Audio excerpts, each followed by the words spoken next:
Hello everyone, स्वागत है आप सभी का हमारे YouTube channel agri super mind पे।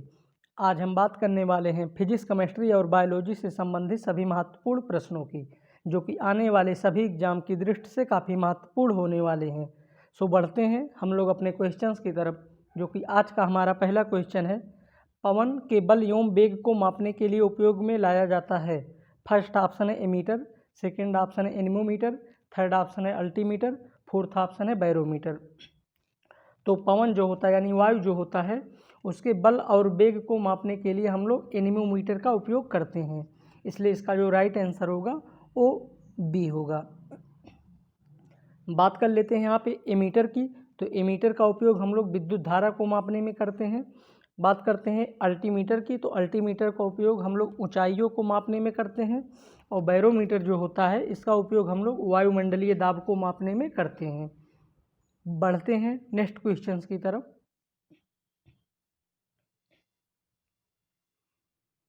बिजली को मोटर रूपांतरित करता है।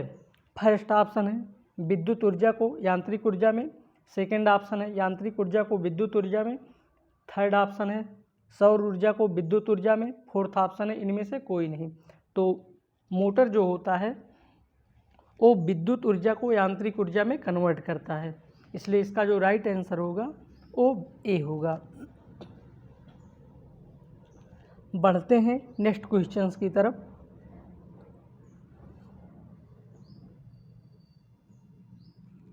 आधुनिक पनडुब्बियों में कौन सा ईंधन प्रयोग किया जाता है। फर्स्ट ऑप्शन है पेट्रोल, सेकंड ऑप्शन है डीजल, थर्ड ऑप्शन है कोयला, फोर्थ ऑप्शन है नाभिकीय ईंधन। तो आधुनिक पनडुब्बियां जो आजकल की पनडुब्बियां हैं, उनमें हम लोग नाभिकीय ईंधन का प्रयोग करते हैं। इसलिए इसका जो राइट आंसर होगा वो डी होगा। बढ़ते हैं नेक्स्ट क्वेश्चंस की तरफ। भारहीनता होती है। फर्स्ट ऑप्शन है गुरुत्वाकर्षण की शून्य स्थिति, सेकेंड ऑप्शन है गुरुत्वाकर्षण घटता है, थर्ड ऑप्शन है निर्वात की स्थिति, फोर्थ ऑप्शन है इनमें से कोई नहीं। तो भारहीनता यानी वो वस्तु जिसमें कोई भार ना हो, उसको हम लोग भारहीनता का संज्ञा देते हैं। तो यहाँ पे भारहीनता किस में होगी? जो जब गुरुत्वाकर्षण की शून्य स्थित होगी तो वहाँ पे भारहीनता होगी। इसलिए इसका जो राइट आंसर होगा वो ए होगा। बढ़ते हैं नेक्स्ट क्वेश्चंस की तरफ।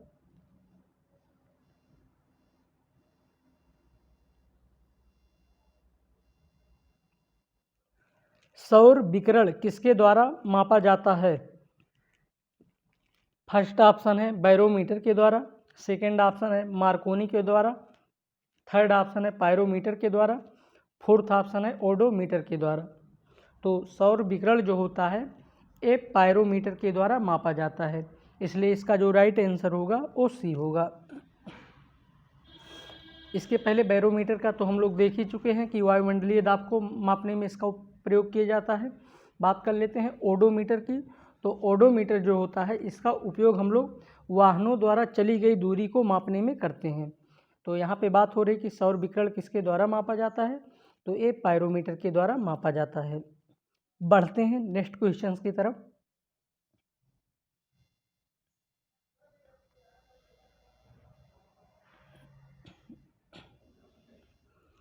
शक्ति का मात्रक है। फर्स्ट ऑप्शन है वाट प्रति सेकंड, सेकंड ऑप्शन है जूल, थर्ड ऑप्शन है किलो जूल, फोर्थ ऑप्शन है जूल पर सेकंड। तो शक्ति का जो मात्रक होता है वाट प्रति सेकंड होता है। इसलिए इसका जो राइट आंसर होगा वो ए होगा।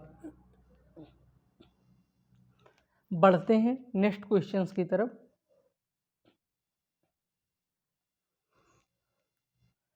प्रतिरोध का मात्रक क्या है। फर्स्ट ऑप्शन है एम्पियर, सेकेंड ऑप्शन है कूलाम, थर्ड ऑप्शन है हेनरी, फोर्थ ऑप्शन है ओम। तो प्रतिरोध का जो मात्रक होता है वो ओम होता है। इसलिए इसका जो राइट आंसर होगा वो डी होगा। बढ़ते हैं नेक्स्ट क्वेश्चंस की तरफ। विद्युत उपकरण में अर्थ का उपयोग होता है। फर्स्ट ऑप्शन है सुरक्षा के लिए, सेकेंड ऑप्शन है फ्यूज के लिए, थर्ड ऑप्शन है खर्च को कम करने के लिए, फोर्थ ऑप्शन है इनमें से कोई नहीं। तो विद्युत उपकरण जो होता है इसमें अर्थ का उपयोग किस लिए किया जाता है। हम लोग देखते होंगे जो बड़ी बड़ी बिल्डिंगें बनी होती हैं या फिर ईंट के जो भट्टे होते हैं उसमें एक राड निकला हुआ होता है, उस राड को एक तार के माध्यम से अर्थ में कनेक्ट कर देते हैं। तो यानी जिससे मतलब आकाशीय बिजली अगर गिरती है तो वो उसकी सुरक्षा करती है। तो विद्युत उपकरण में जो अर्थ का उपयोग किया जाता है वो सुरक्षा के लिए किया जाता है, इसलिए इसका जो राइट आंसर होगा वो ए होगा। बढ़ते हैं नेक्स्ट क्वेश्चन की तरफ।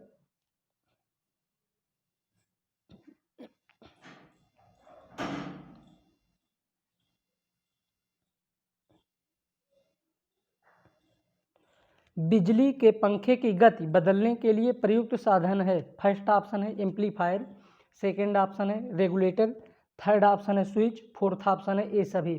तो बिजली के जो पंखे होते हैं उनकी गति को बदलने, गति को स्लो करने के लिए या ज़्यादा करने के लिए हम लोग रेगुलेटर का उपयोग करते हैं। तो इसलिए इसका जो राइट आंसर होगा वो बी होगा। बढ़ते हैं नेक्स्ट क्वेश्चन की तरफ।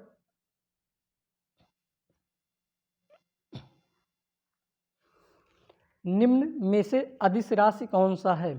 फर्स्ट ऑप्शन है विस्थापन, सेकेंड ऑप्शन है विद्युत, थर्ड ऑप्शन है त्वरण, फोर्थ ऑप्शन है कार्य। तो यहाँ पे जो कार्य होता है वो अदिश राशि होता है, इसलिए इसका जो राइट आंसर होगा वो डी होगा। बढ़ते हैं नेक्स्ट क्वेश्चंस की तरफ।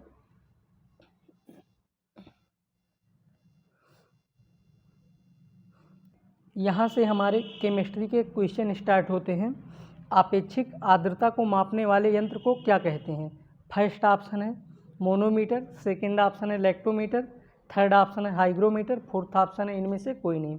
तो आपेक्षिक आर्द्रता को मापने वाले यंत्र को हम लोग हाइग्रोमीटर बोलते हैं, इसलिए इसका जो राइट आंसर होगा वो सी होगा। बात कर लेते हैं यहाँ पे लैक्टोमीटर। तो लैक्टोमीटर जो होता है ये दूध की शुद्धता को मापने के लिए इसका उपयोग किया जाता है। बढ़ते हैं नेक्स्ट क्वेश्चंस की तरफ।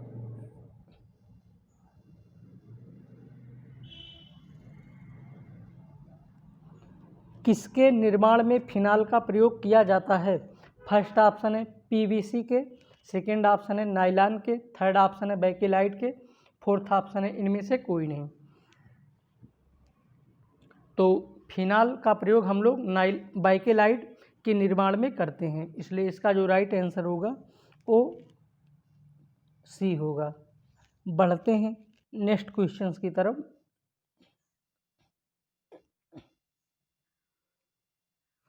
प्रथम विश्व युद्ध में किस रसायन का प्रयोग किया गया था।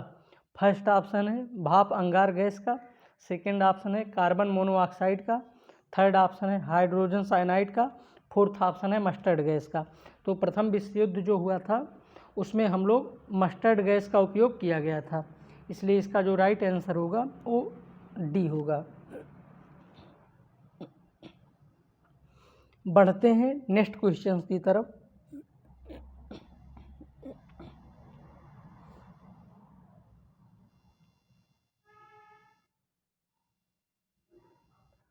मार्स गैस के रूप में किसे जाना जाता है। फर्स्ट ऑप्शन है एथेन को, सेकंड ऑप्शन है मीथेन को, थर्ड ऑप्शन है प्रोपेन को, फोर्थ ऑप्शन है ब्यूटेन को।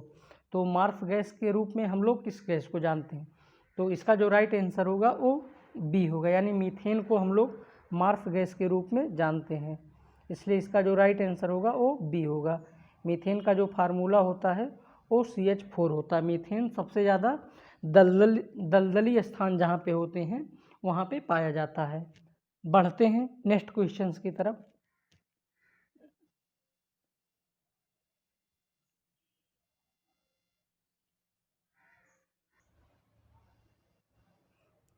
शुष्क बर्फ क्या है। फर्स्ट ऑप्शन है ठोस नाइट्रोजन, सेकंड ऑप्शन है ठोस हाइड्रोजन, थर्ड ऑप्शन है ठोस कार्बन डाइऑक्साइड, फोर्थ ऑप्शन है इनमें से कोई नहीं। तो शुष्क बर्फ जो होता है ये ठोस कार्बन डाइऑक्साइड होता है, इसलिए इसका जो राइट आंसर होगा वो सी होगा। बढ़ते हैं नेक्स्ट क्वेश्चंस की तरफ।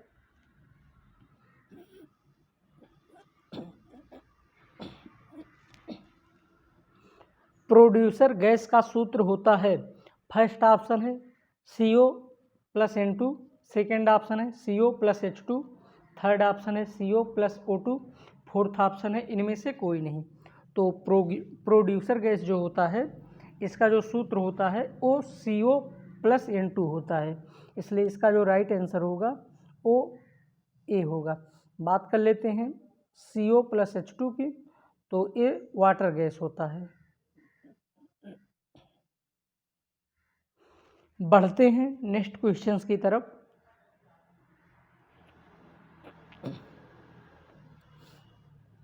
पीएच मान का निर्धारण किया था।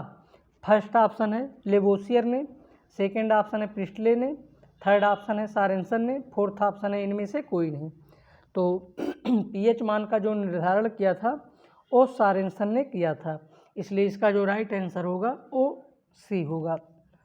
और पीएच मान की जो वैल्यू होती है वो 0 से लेके 14 तक पीएच मान की वैल्यू होती है, और जो मिड पॉइंट होता है वो 7 होता है, जिसको हम लोग उदासीन बिंदु बोलते हैं। बढ़ते हैं नेक्स्ट क्वेश्चंस की तरफ।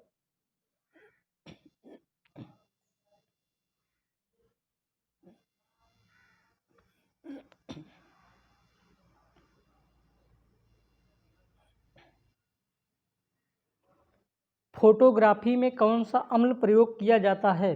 फर्स्ट ऑप्शन है फार्मिक अम्ल, सेकेंड ऑप्शन है साइट्रिक अम्ल, थर्ड ऑप्शन है ऑक्जेलिक अम्ल, फोर्थ ऑप्शन है एसिटिक अम्ल। तो फोटोग्राफी करने के लिए हम लोग ऑक्जेलिक अम्ल का प्रयोग करते हैं, इसलिए इसका जो राइट आंसर होगा वो सी होगा। बढ़ते हैं नेक्स्ट क्वेश्चंस की तरफ।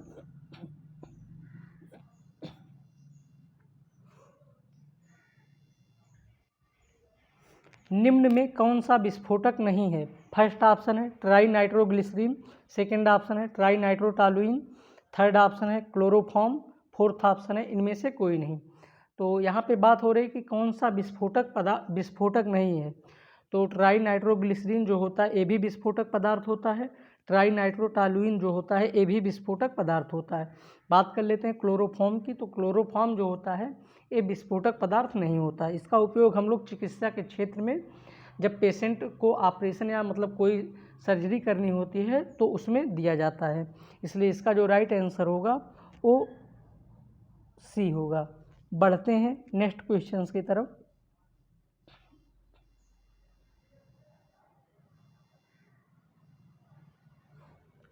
किस अम्ल में ऑक्सीजन नहीं पाई जाती है?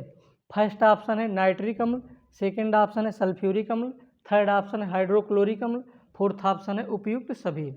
तो बात कर लेते हैं नाइट्रिक अम्ल की। तो नाइट्रिक अम्ल का जो फार्मूला होता है वो HNO3 होता है। बात कर लेते हैं सल्फ्यूरिक अम्ल की, तो इसका जो फार्मूला होता है OH2SO4 होता है। बात करते हैं हाइड्रोक्लोरिक अम्ल की, तो हाइड्रोक्लोरिक अम्ल का जो फार्मूला होता है OHCl होता है। तो यहाँ पे देख सकते हैं हम लोग कि नाइट्रिक अम्ल जो होता है इसमें ऑक्सीजन पाया जाता है, और सल्फ्यूरिक अम्ल जो है यहाँ पे भी ऑक्सीजन की मात्रा पाई जा रही है। तो यहाँ पे बात हो रही है कि किस अम्ल में ऑक्सीजन की मात्रा नहीं पाई जाती है। तो यहाँ पे हाइड्रोक्लोरिक जो होता है यहाँ पे ऑक्सीजन की मात्रा नहीं पाई जाती, तो इसलिए इसका जो राइट आंसर होगा वो सी होगा। बढ़ते हैं नेक्स्ट क्वेश्चंस की तरफ। निम्नलिखित में से कौन सा पुरुषों से संबंधित है? फर्स्ट ऑप्शन है वैसेक्टोमी, सेकेंड ऑप्शन है गोलियां, थर्ड ऑप्शन है ट्यूबेक्टोमी, फोर्थ ऑप्शन है इनमें से कोई नहीं। तो यहाँ पे बात हो रही है कि पुरुषों से संबंधित कौन है, तो इसका जो राइट आंसर होगा वो ए होगा, यानी पुरुषों से संबंधित वैसेक्टोमी है। वैसेक्टोमी में यानी जिसको हम लोग नसबंदी बोलते हैं, यानी मेल जो होते हैं, पुरुष जो होते हैं उनमें जो नसबंदी होता है उसको हम लोग वैसेक्टोमी बोलते हैं। बाकी गोलियां जो हैं या फिर ट्यूबेक्टोमी है ये फीमेल यानी स्त्री से संबंधित होती हैं। बढ़ते हैं नेक्स्ट क्वेश्चंस की तरफ। पादप कोशिका भित्ति किसकी बनी होती है? फर्स्ट ऑप्शन है सेलुलोज की, सेकेंड ऑप्शन है काइटिन की, थर्ड ऑप्शन है माल्टोज की, फोर्थ ऑप्शन है शर्करा की। तो पादप कोशिकाएं जो होती हैं ये सेलुलोज की बनी होती हैं, इसलिए इसका जो राइट आंसर होगा वो ए होगा। बढ़ते हैं नेक्स्ट क्वेश्चंस की तरफ। रासायनिक रूप से गन्ने की शर्करा है? फर्स्ट ऑप्शन है ग्लूकोज, सेकंड ऑप्शन है लैक्टोज, थर्ड ऑप्शन है फ्रैक्टोज, फोर्थ ऑप्शन है सुक्रोज। तो रासायनिक रूप से जो गन्ने की शर्करा होती है वो सुक्रोज होती है, इसलिए इसका जो राइट आंसर होगा वो डी होगा। बात कर लेते हैं फ्रैक्टोज की। तो फ्रैक्टोज जो होते हैं ये फलों में पाए जाते हैं। बात करते हैं लैक्टोज की। तो लैक्टोज जो होते हैं ये मिल्क यानी दूध में पाए जाने वाले शर्करा होते हैं। और ग्लूकोज जो होता है ये अंगूर में पाया जाता है। फल तो ये भी होते हैं बट ये अंगूर में ग्लूकोज की मात्रा पाई जाती है। बढ़ते हैं नेक्स्ट क्वेश्चंस की तरफ।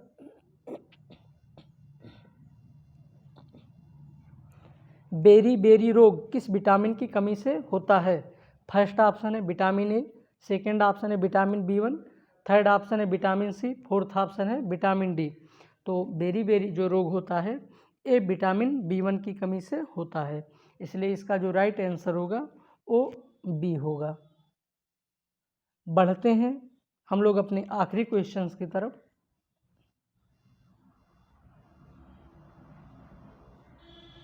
पेप्सिन होता है? फर्स्ट ऑप्शन है पोषक तत्व, सेकेंड ऑप्शन है विटामिन, थर्ड ऑप्शन है एंजाइम, फोर्थ ऑप्शन है हार्मोन। तो पेप्सिन जो होता है ये एक प्रकार का एंजाइम होता है, इसलिए इसका जो राइट आंसर होगा वो सी होगा। आज का हमारा वीडियो यहीं तक, मिलते हैं नेक्स्ट वीडियो में। तब तक के लिए good luck, take care, bye bye.